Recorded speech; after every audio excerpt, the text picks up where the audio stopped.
और फिर बढ़ना आत्मिक आनंद के लिए गुरुजनों के चरण का स्मरण वंदन नमन करते हुए आपके घर में रामायण श्री रामचरितमानस, धन्य है वो लोग जिनके घरों में श्री रामचरितमानस का श्रवण और पाठन होता।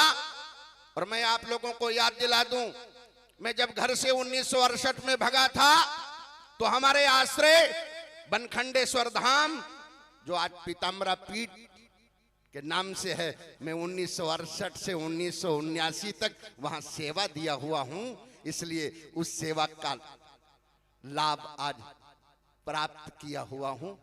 जो जरूर कहता हूं कि आप लोग इस क्षेत्र से भी परिचित हूं। पहले भली प्रकार से पूरे क्षेत्र में नाम संकीर्तन चलता था, हरे राम राम राम हरे हरे, हरे कृष्ण कृष्ण कृष्ण हरे हरे, सीताराम सीताराम सीताराम, जय हनुमान।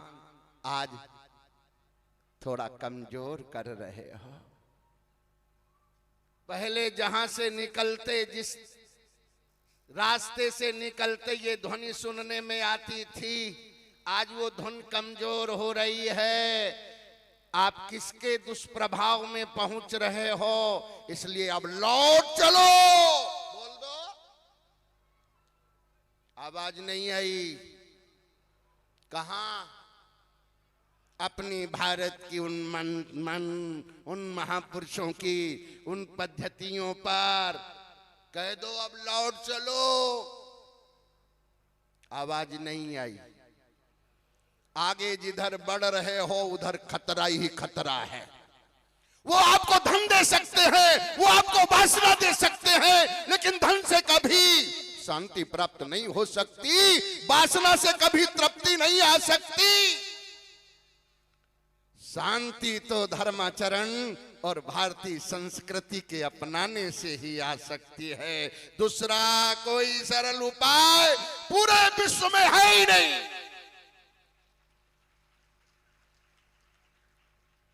इसलिए कह दो अब लौट चलो।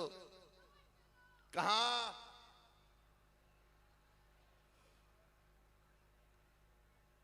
पहले घर में रोटी गाय को दी जाती थी, पहली रोटी,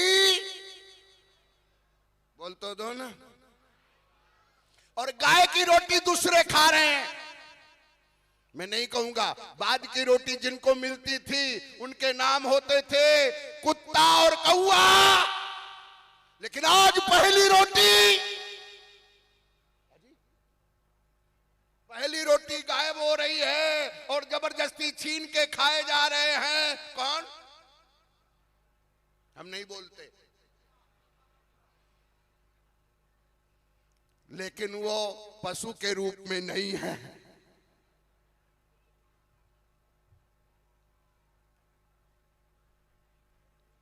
अब इसका विचार करना।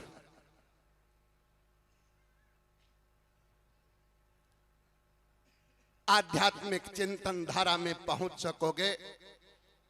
पीपा द्वाराचार्य जी आपको प्रेरित कर रहे थे नाम संकीर्तन के लिए, लेकिन कितना भी समय विरक्त हो जाए, वापस खनेता की परंपरा आपको याद दिलाती है, यज्ञात् भवत् पार्जन्यः, यज्ञ से वृष्टि होती है। सावधान हो जाओ। नैमिषारण्य में मुख्य यज्ञ कृत्य था। यज्ञ से बचा हुआ समय में कथा होती थी, पर अनुष्ठान का मुख्य कार्य था यज्ञ।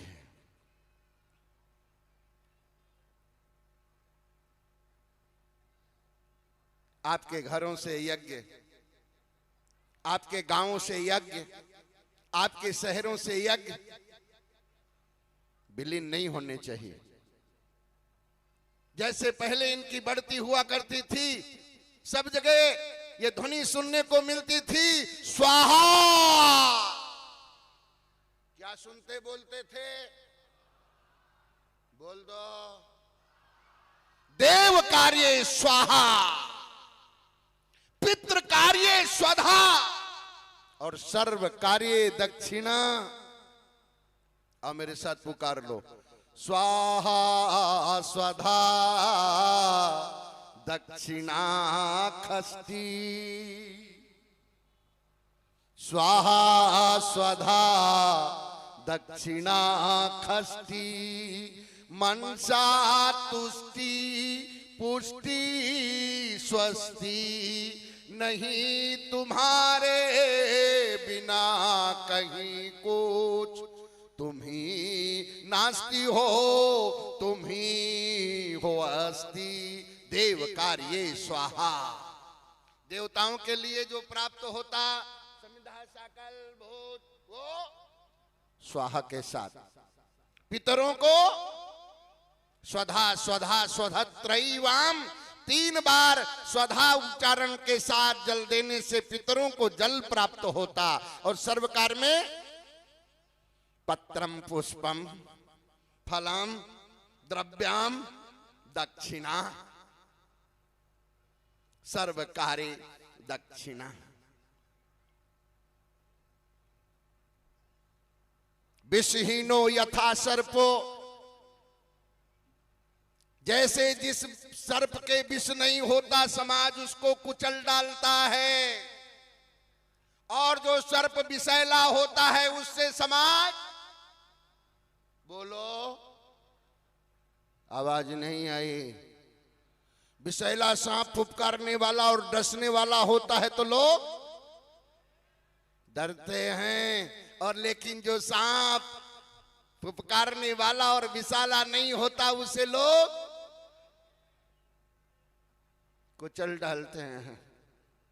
तो सर्प कौन होना अच्छा है, श्रेष्ठता किसकी है, बोलो बोलो। अब ऐसे समझ लो कालिया की, किसकी, कालिया की। इसलिए कालिया जैसा, पर कुछ बातों में कार्य करने के लिए कालिए जैसे, कुछ जैसे कार्यों में कालिए जैसे होना पड़ेगा। वेदहीनो यथा द्विजा, जैसे समाज वेदहीन ब्राह्मण को कुचलता,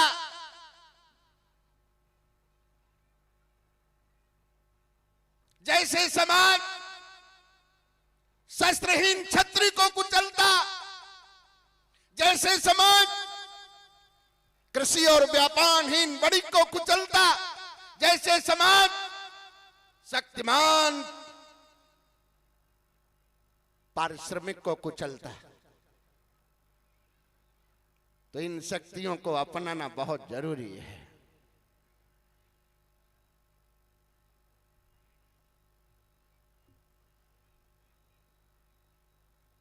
शाखाहीन फलहीन यथा तरु, जैसे जो पेड़ शाखाओं और फलहीन होता है, फलहीन वृक्ष को लोग काट डालते हैं। स्वाहाहीनो यथा मंत्रो न फलदायका, ऐसे ही जो मंत्र स्वाहाहीन होते हैं वो फलदायक नहीं हो पाते। इसलिए आवश्यकता है स्वाहाकार की भी, स्वधाकार की, वृषटकार की, और साथ साथ यहां भंडारा चल रहा है, उधर स्वाहा कार्य चल रहा है और इधर